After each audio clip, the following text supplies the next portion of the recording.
Welcome to the Money Watch Show. It's Thursday, September 12th, and we are here trying to help you make better, less bad, more encouraging financial and life decisions. I really think it's both, financial and life, because sometimes you get this idea about some huge decision you want to make about your life, big picture, right? And you know what, gang? Sometimes those decisions are not very good for your finances. They're really not, or your finances, however you want to put the emphasis.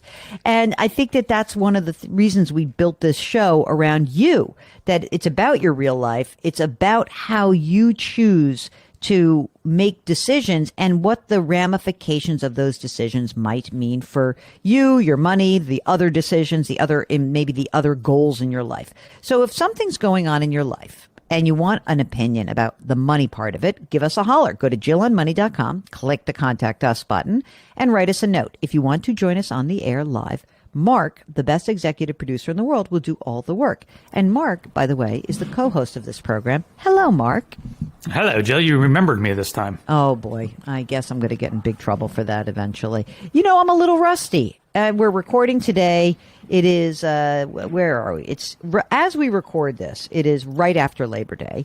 And I am a little rusty, I'll admit it. But I am I feel like very rejuvenated. Don't I sound it? You don't sound rejuvenated because the MTA kind of screwed you up a little bit, right? Good old MTA. I was definitely missing the London Tube this morning, that's for sure. Yeah, you like that. The reliable tube that shows up. And shows up more than once every 20 minutes. Yeah, it shows up with no air conditioning in many lines and that nasty cloth covering on the seats. So, I get it. I never sit anyway. Even here in New York City, I never sit. I always had stand. to sit. Remember, I had to sit because I was going from Canary Wharf all the way to the Bureau. Yeah, I did that too, and I still would stand. Not for an hour and change. Yeah, I was reading some newspaper, yeah. All right. Anyway, I'm sorry about that. When can you send Theo on the train by himself? Oh, man, I wish. I came home. When I got back, I was talking to Amanda, because, I don't think I've ever seen the subway so crowded, because not only does the train not show up, but when it does show up, because it never comes, it is so full that you can barely get on. It was like a can of sardines this morning. Of course, you got all these people trying to push their way in and get in and get in and get in, because they know there's not going to be another train coming for another 20 minutes. Yeah, and was this on the F train? Uh-huh. As I told you, I don't like that line. But I came home and I told them, I said, I wish I could get like one of those bikes where with the kid's seat. Yeah. And just ride that into the city every morning and ride across the bridge. So? Where am I going to put it? That's the problem. Where am I going to put it? Although I do see people leaving them out on sidewalks and they're still there the next morning. I'm intrigued by this. We're going to come up with a better game plan for you guys, for sure. Okay. That's enough of that. Enough of you and your MTA problems. I almost got hit by the M5 the other day, so that was that. It came careening around the corner, and that's my greatest. I always thought it was going to be the M57 that did me in, but now it looks like the M5. Anyway, New York City bus drivers, you seem to be getting a little antsy when you see a tiny opening. Calm down, everyone. All right. Hey, Mark, it is delightful to talk to you. I'm sorry that you are... that you've had MTA problems. No more MetroCard. Day one. 25 years. 25 years later, no more MetroCard. You're just going to use your phone or that other card, the Omni card or whatever. So come to visit New York, even if Mark says that the MTAs are pretty rough. But you know what? When it works, it's so awesome. Yeah, keyword there is when. I know. You're right. Okay, let's bring our guest on the air. Okay, we've got Charles, who's on the line from Florida. Charles, what's going on, man? Hey, thanks, Jill, for having me. I appreciate it. Do you have wait a second, is there any public transportation that you take in Florida? No. It's abysmal down here. No, there's a new line open called Bright Line. It basically goes Miami, Fort Lauderdale, Orlando. That's pretty much it. So if you're going north and south, then you're okay. But east and west, it's a little bit of a challenge. All right. Well, you're stuck in your car, but you got nice stuff to look at. So what is going on? How can we help you out, Charles? Well, I just wanted to kind of get a sense of, I guess, how am I doing financially? And then also been thinking about moving in to a single family home from a townhome to sort of get rid of the HOA situation that I'm in right now. But Right? You know what? It's so funny that it's like there's so many people who want to do the reverse. They're like, I got to get out of my single family home. I want a townhouse. But then that HOA is a pain in the neck, right? It's sort of like a co-op board. It's a pain in the neck. How much is your townhome worth? It's worth about $700. Wow, that's good. Do you have a mortgage on it? I do. I owe about $180. What's the interest rate?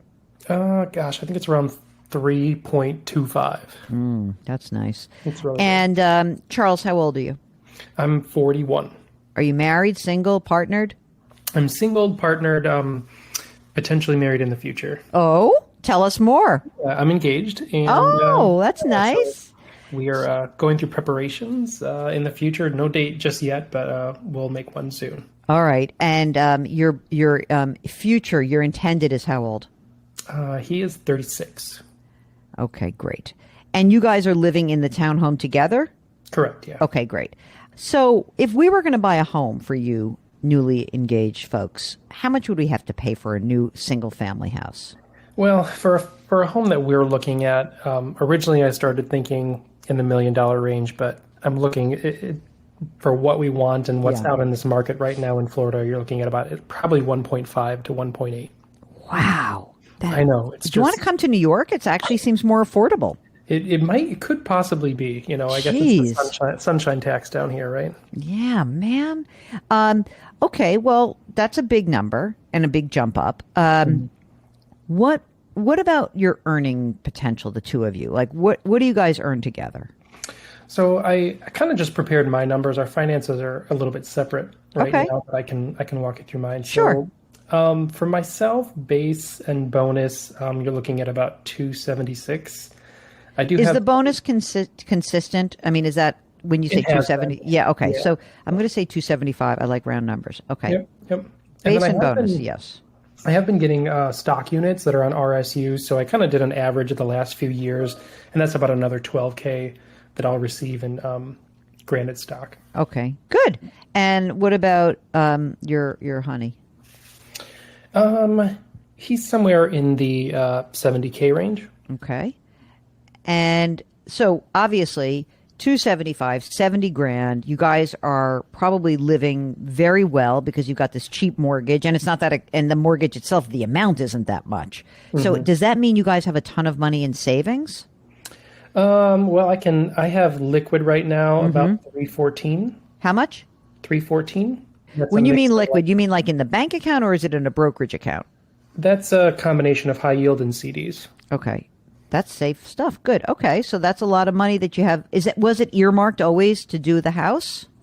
It's never been. I mean, when we moved in here a couple of years ago, it was always just like, well, we were going to be here for quite some time, but things have just kind of evolved, and it's just feeling that natural moment of like, we also where we're at is a 3-level townhouse, and so I'm kind of like, eventually, maybe I'm going to get a little older. I don't know if I want to climb all these stairs anymore when I'm 50 or 60. So. Do you guys think you're going to be having kids? It's a little bit of a misnomer. I think we say no, but who knows? I'm 41. If in my mind, I'm kind of like financially looking at myself and saying, if I could retire by sometime before 60, maybe if I could be done at 50, like that could be a potential. But for right now, we're not. Wait, a child, lifelong pleasure versus early retirement. Okay, I like how you boiled down that combination. It's very good. Yeah. I mean, there's no clock ticking for either of you, so it's a little bit different, obviously. It's just, it is about that questioning, though. All right, so what about beyond the liquid $314,000? What about in retirement savings?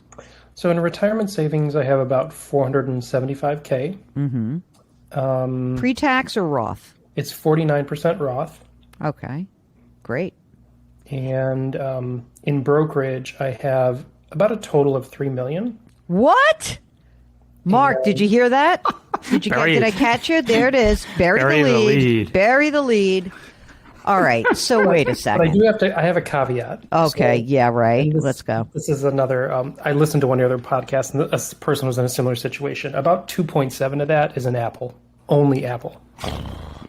And are you going to sell any of it?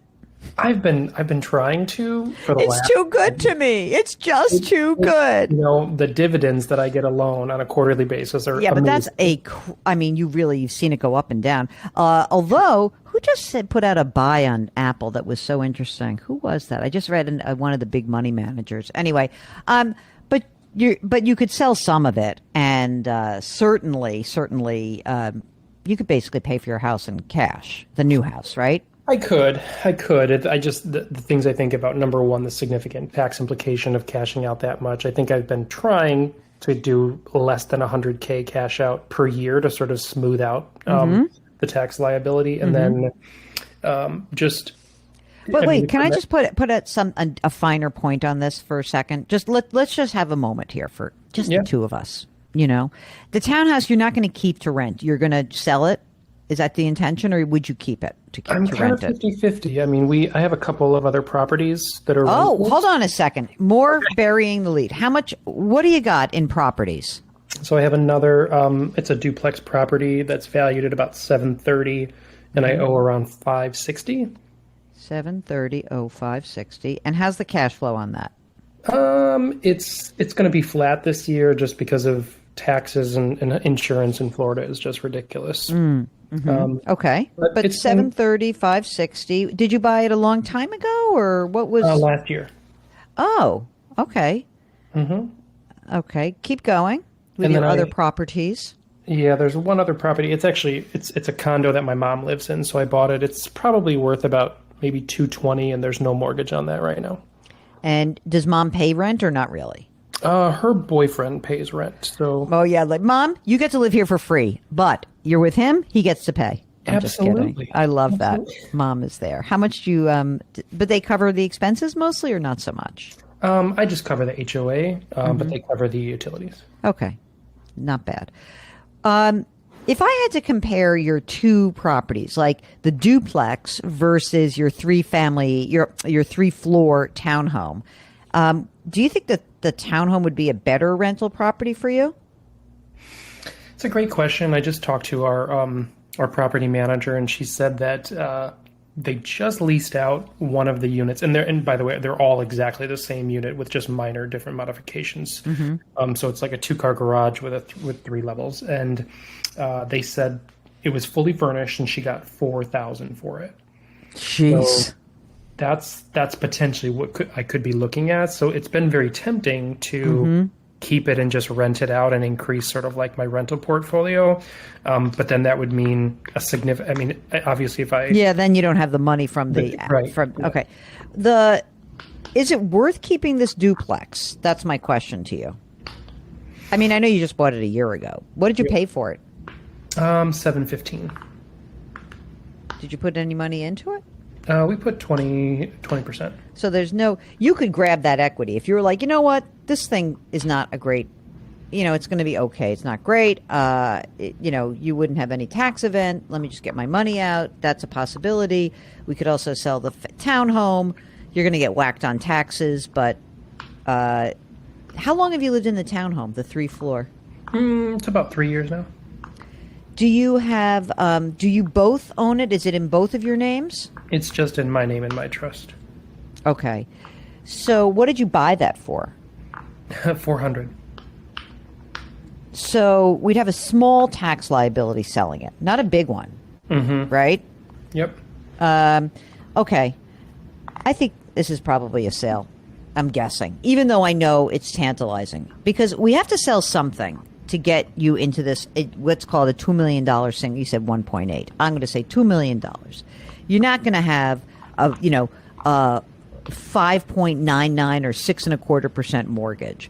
Mark, what do you want to sell? Apple stock, or do you want to sell the 3-floor townhome?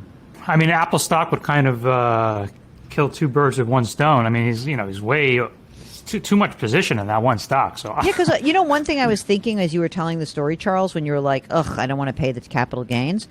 Well, maybe we should be paying the capital gains, because maybe for you, again, you're a single guy, and right now, right, and maybe you should sell it before any sort of capital gains changes could occur. I'm not saying they will.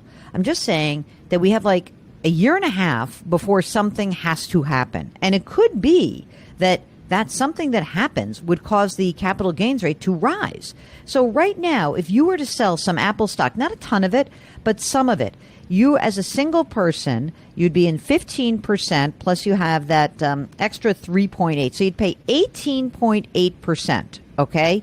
Or let's call it just for the heck of it, let's call it 20%. So if you sold like $700,000 of your Apple stock and you pay 20% of the gains, you'd sock away that money. You have the equity from the house. I don't know, like you use some of your liquid assets. Maybe that's a smarter way to do it. Does it scare the crap out of you to sell Apple? You know, when I think about like what am I investing in right now, and I'm just looking at more, market-based ETFs like S&P or NASDAQ or whatever, and I'm like, where do I put some cash right now?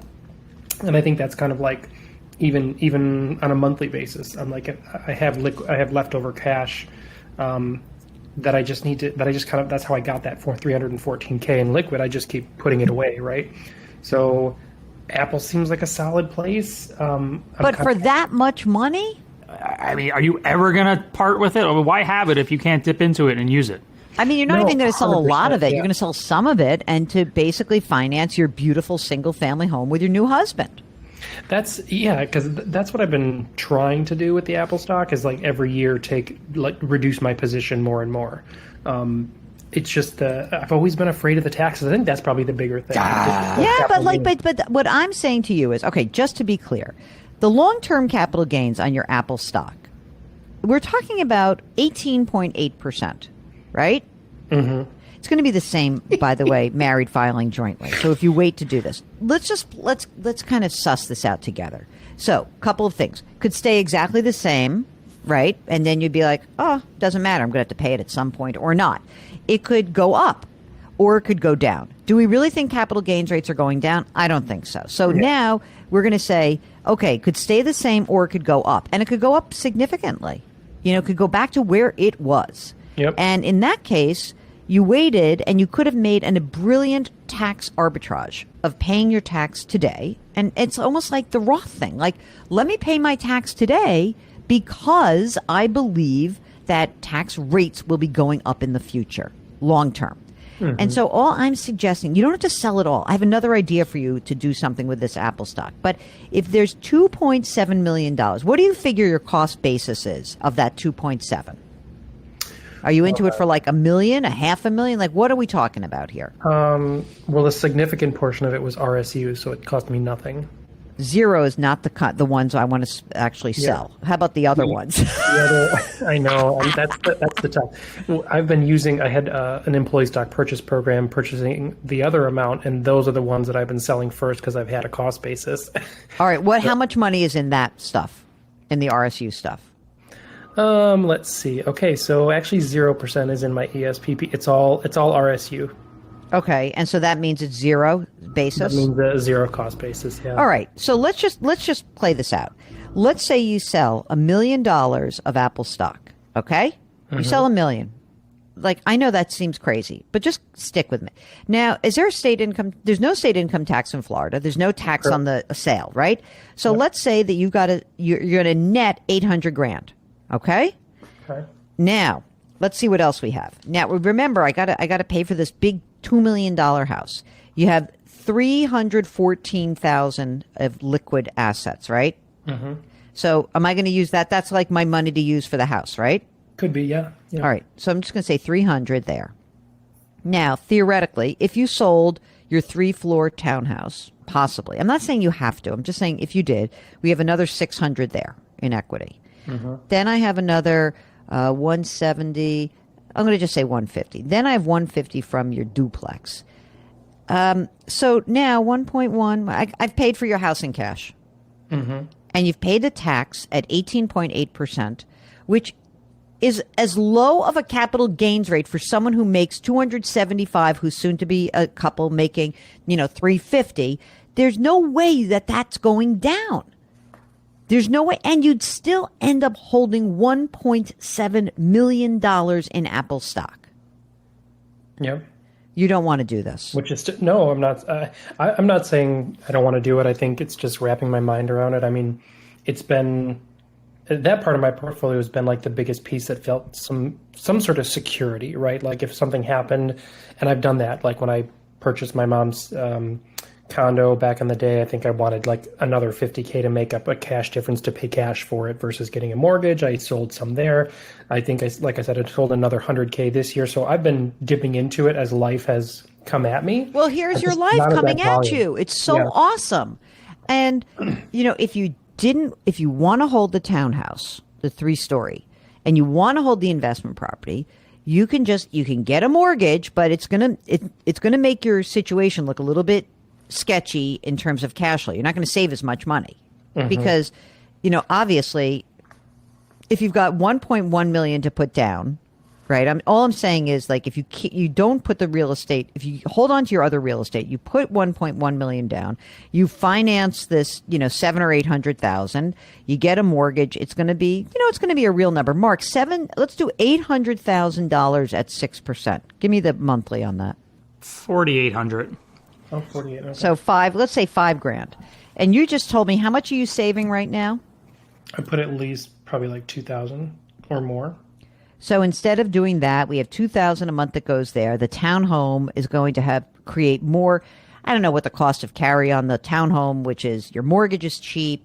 I presume it's going to create another 1,000 or 1,500 a month in 2,000 in income, because you said 4,000, but we got to pay for your mortgage, and so you're going to have money from that. So you're not going to be able to save actively as much money, right? But so what? You can float this if you want to hold on to the real estate.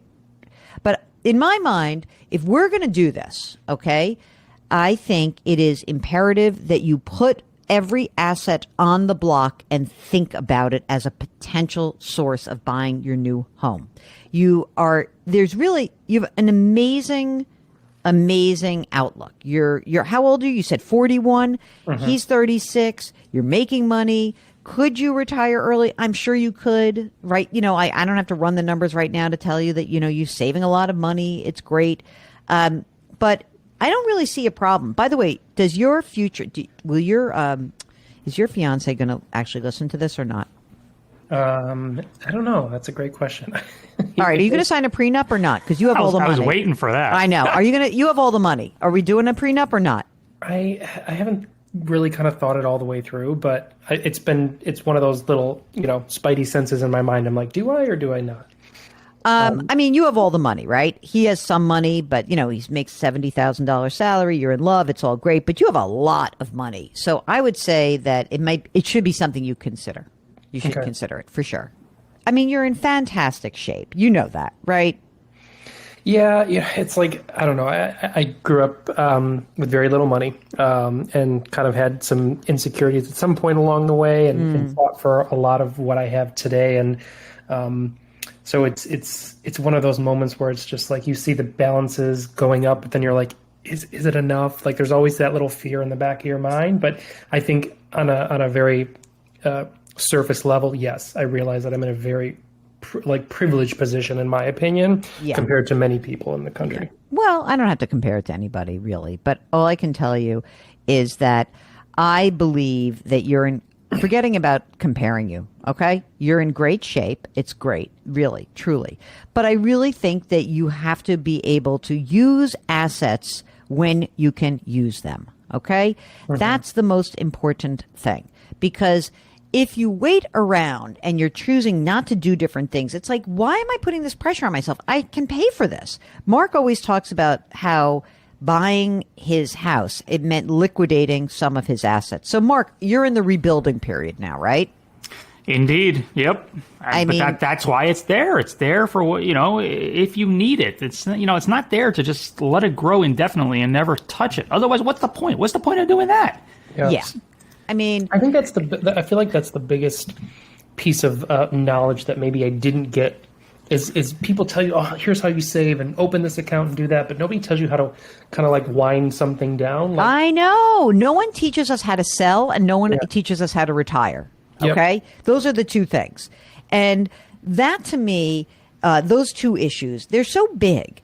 I think that my training and my upbringing was different because my dad was a trader. And so he was like, it ain't your money till you get the position off. It's not yours. right? Or it's like how when we talk about Ed Slott and he's like, that IRA account that is a pre-tax account, that 401k, a traditional 401k, that's not all your money. You're in partnership with the government. Right now, you are in partnership with the government for that Apple stock. Okay? Mm-hmm. The government is entitled to some portion of it. Now, it is entirely true that if you were to drop dead and your husband were to inherit it, there would not be any adjustment. There would not be any tax due. But he would get your cost basis, and someone is going to sell this in the future unless you give it away. Okay? Yep. Which is my other idea for you. So where is the brokerage account held? Fidelity. Fidelity. Have you considered a Fidelity charitable account? Yeah, I already have one. It's fabulous, right? Yep. And how much money's in there? Right now, I started it last year, so very little. I think I have like a few $1,000s in there. Okay, so let's get some of that Apple stock in there and be philanthropic. Depending on how much I donate into that, like how much is actually like a deduction? All of it. Like, so if I sell 50 grand, I can get a 50 grand deduction. Yes. You're going to get a charitable contribution and $50,000. The money goes in. It doesn't go in as Apple stock. You transfer Apple in. The money hits the account and you're transferring that in. You're getting $50,000 as if you wrote a $50,000 check to charity. It's freaking unbelievable. Then the money goes in that account. You can reallocate it. It doesn't stay as Apple stock. Okay. You don't have to give it all away in 1 year. You can front run it. You could say, hey, you know what? The year do you work with a CPA or a tax preparer? No, I've been trying to find one. You don't have one in all of Florida? We got to be able to find you somebody. Okay. Okay. But this is how you think about it. Maybe you're going to take $1 million and sell it. And maybe to reduce the tax hit in general for that year, you're going to put a couple $100,000 of Apple stock into your charitable trust. Boom. Do it in a year. I think when you do it in the year when you're going to have a big tax year, it's very helpful. And so I think you get that deduction and you don't have to give the money away all at once. You can give it away over the next few years, 5 years. It's really awesome. You should talk to someone at Fidelity about like, hey, I want to run a scenario by you. You're in amazing shape. Take some of the money, use the money, buy your house. Don't worry. Or sell that real estate and keep the stock and just use the stock to fund your Fidelity charitable trust. But one way or the other, that stock position has to go down. It's just way too much. It's nuts. Yeah. I bet that Tim Cook does not have, the lion's share of his entire net worth all in Apple stock. That's why all these guys, they sell stock every so often. Yep. Yeah. Because it's a very prudent thing to do. 100%. That's all. Yeah. All right, Charles. Go buy yourself a new house and sell some assets, pay some taxes, and be happy that you're there. And I think you're in great shape. Good luck to you, Charles. Stay in touch with us. And if you have a large concentration of your net worth in one stock and you want to find ways to spend it, Mark and I are here for you. Just give us a holler. Go to JillOnMoney.com and click the Contact Us button, and we would be delighted to have you join us. Don't forget, while you are on the website, we've got all sorts of great content that lives there. We've got a blog. We've got resources. We've got my books that are for sale. Everything right there. Mark Talercio is the co-host and executive producer, as well as the web king of everything Jill on Money. We are distributed by Paramount Global. We drop our episodes on Tuesdays and Thursdays. Please leave us a rating and review wherever you listen. And of course, try to do something nice for someone else today. Change your work, change your wealth, change your life. Thank you for listening, and we'll talk to you next week.